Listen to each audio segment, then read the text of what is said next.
రానున్న ఎన్నికల్లో వైసీపీ విజయం తథ్యమని విశాఖ పశ్చిమ నియోజకవర్గ అభ్యర్థి ఆడారి ఆనంద్ కుమార్ అన్నారు. పశ్చిమ నియోజకవర్గంలోని పలు వార్డుల్లో ఆయన ఎన్నికల ప్రచారం నిర్వహించారు. సీఎం జగన్ తాజాగా విడుదల చేసిన మేనిఫెస్టో ప్రజలకు ఎంతో మేలు చేస్తుందని ఆయన తెలియజేశారు. ఇక ప్రతి చోట ప్రజలు వైసీపీ పార్టీకి బ్రహ్మరథం పడుతున్నారన్నారు.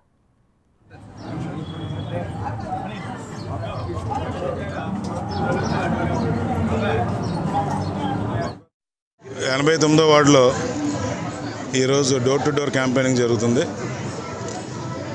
మరి ఏదైతే జగన్మోహన్ రెడ్డి గారు పెట్టిన పథకాలు, అలాగే ఇప్పుడు కొత్తగా వచ్చిన మేనిఫెస్టో, ఇవన్నీ వాళ్ళకి ఎక్స్ప్లెయిన్ చేస్తూ ఈరోజు మేము ప్రచారం చేయడం జరుగుతుంది. ప్రతి ఒక్కరు కూడా ఈరోజు సంతోషంగా మమ్మల్ని రిసీవ్ చేసుకోవడం ఇది ఎప్పుడు రొటీన్గా చెప్పేదే.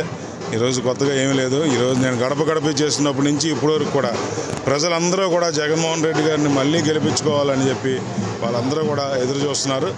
మరి ఈ మేనిఫెస్టో కూడా మీ అందరికీ తెలుసు ఏ విధంగా ప్రజలకి అదనంగా మేలు చేస్తుందో. మరి చంద్రబాబు నాయుడు గారి లాగా ఫాల్స్గా ఏది మేనిఫెస్టో తయారు చేయడం కానీ, లేకపోతే లేనిది ఉన్నట్టు చెప్పడం కానీ ఇటువంటి పరిస్థితి అయితే జగన్మోహన్ రెడ్డి గారు లేదు. ఆయన ఏం చేద్దాం అనుకుంటున్నారో అది మేనిఫెస్టోలో పెట్టడం జరిగింది. తప్పకుండా ప్రజలందరూ కూడా మేనిఫెస్టో చదివిన తర్వాత వాళ్ళు చాలా హ్యాపీగా ఉన్నారు.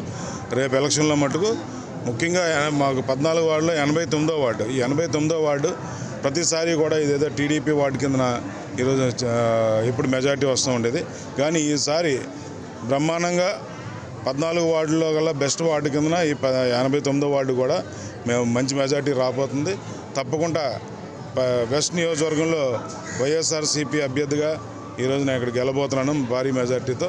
తప్పకుండా ప్రజలందరూ కూడా రేపు 13వ తారీఖుని మమ్మల్ని వాళ్ళ ఓటు ద్వారా దీవిస్తారు.